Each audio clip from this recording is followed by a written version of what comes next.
got kind of a negative connotation, to be. It's like you're a haughty skeptic, like, oh, that I don't know about that. Right.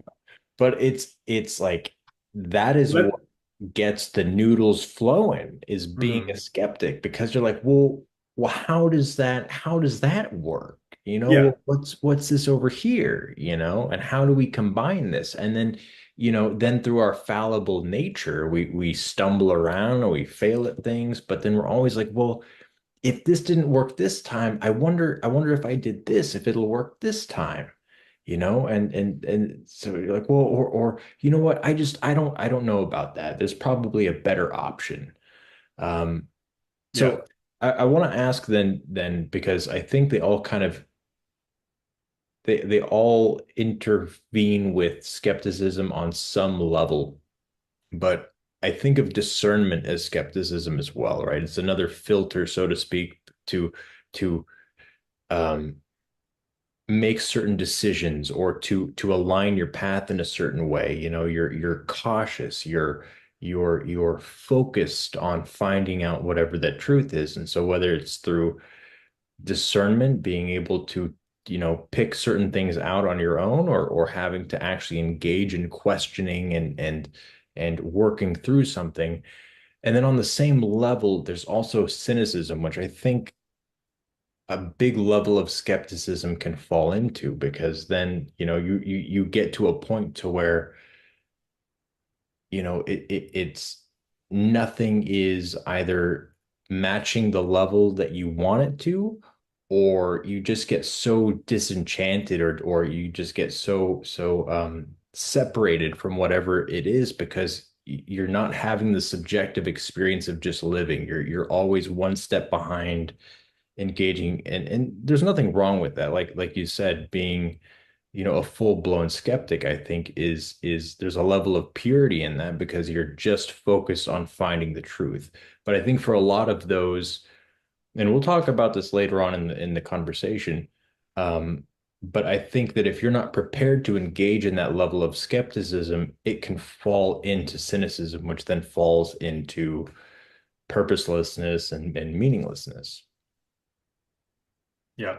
Yeah. So I think I would say skepticism, properly understood, is a tool of discernment. So you have the broad category of discernment. Within that, you can use skepticism, but you're not going to want to just use skepticism, because skepticism is sort of about tearing down or dissecting.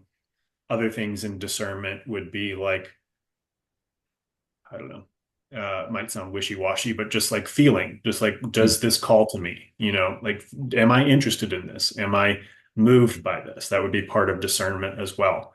Um, and you can say you should be skeptical about that because maybe what's calling you and interesting you is not good for you. But in any case, that's skepticism within discernment.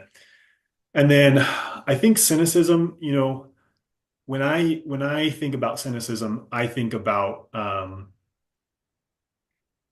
kind of a misanthropy, like dislike of other people, and even hatred of other people, and sort of looking down on other people, the negative side of the NPC kind of thing. Um, I guess it kind of has a broader definition, and it could shade into sort of depression and just pessimism and negativity. Personally, I just don't really. I don't know. Those just don't bother me as much as just sort of being uh, condescending and uh, I don't know, misanthropic.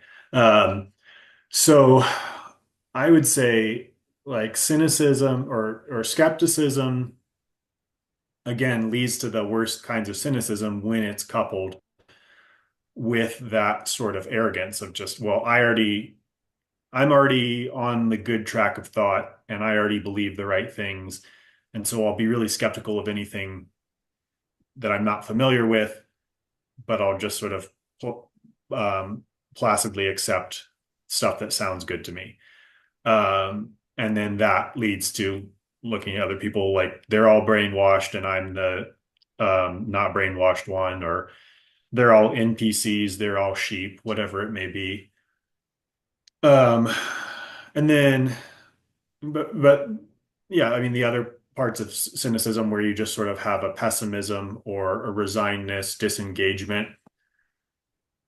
I mean, it's hard to say because to be a thorough skeptical intellectual takes, this is something I talk about in some of the end of these chapters here. It takes a bunch of leisure time. Hmm. Like you have to spend a bunch of, you have to have the privilege. This is, I think I quote directly from Harari, and I like this quote where he says, to be, I think he says to be an intellectual, but especially to be like a thoroughly skeptical intellectual, you have to have the privilege of wasting time. Right. And there are a lot of people in the world who just don't. Um, and even if they theoretically had the time, like they've got better things to do than sit around questioning, you know, basic things. So And got to play Candy Crush or whatever online yeah, it could mobile be. game is hot. Yeah. Well, but more seriously, they're raising kids or whatever, Right. stuff that they actually need to do. So, so, and we talk about disconnectedness or disengagement, and I think what's his name? Greg Hurwitz, I believe. He's a friend of Jordan Peterson's, like very much on the uh, other side of the political aisle. I think avowedly like Democratic, works with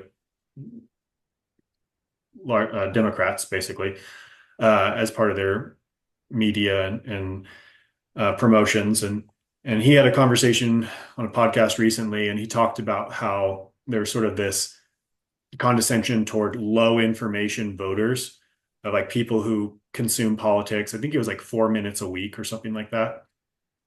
And he was like, these aren't low information voters. These are people living their lives and making choices based on what's most important to them. And so, like, the price of eggs and gas is super important to low information voters. That's not a bad thing. That's saying the most important thing is the price of gas and eggs. Like, that's giving you valuable information. So I think this sort of, in the intellectual sphere, we get caught up on like, well, the people who don't know the things we know are like screwing things up because they're making different decisions than we would make. Okay, yeah, but they're also keeping the world running. So like they need some common regard and respect. So I don't necessarily think in all cases that it's like a terrible thing to be disenchanted and disconnected from especially the political realm. You know, people can hem and haw about that and be like, well, we need more people voting and blah, blah, blah. And it would be better if more people knew it. Whatever, fine. In a ideal world where we all sit around and think about everything all the time, great. But in reality, like some people are just going to get fed up with politics and they're going to roll their eyes, toss their phone away, and they're going to go spend time with their family and live their lives as best they can. And that's probably the best thing for them and the people around them. So, so I don't like, to some degree, you could call that cynicism because they're just like, politics, it's for the dogs, whatever. Um, but to some degree, that's just having some sense and investing in what's important. So I think that's part of the reason why when I think cynicism, I just think is the sort of misanthropy where you're disdaining other people because you think they're not smart enough.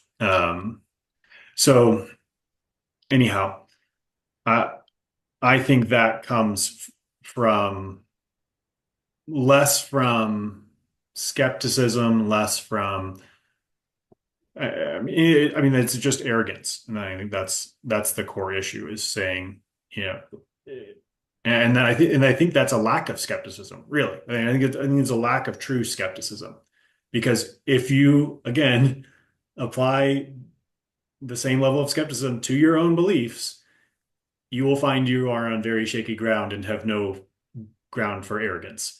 Um, so on that note, I think that.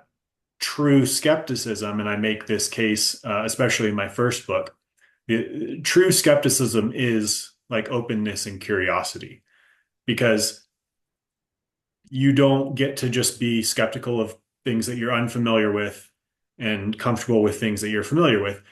You have to be more willing to doubt the average things that no one would question, and you have to be more open to the wild things because you don't know actually that the wild things aren't real and it's just your view of what's normal that's off, just like you don't know um, that your own beliefs are that well founded. So I think if you really apply skepticism evenly, then you end up being more open to new ideas and less uh, tightly wed to anything that you've accepted already. And I mean, I think that's a more ideal state, but maybe that's just because I'm a more open person who's more comfortable with the sort of chaos and uncertainty of that. But I think that that balanced level of skepticism is actually the answer to a lot of the issues that come up around what we call skepticism, and that leads into cynicism and depression and siloing and all sorts of stuff. Right.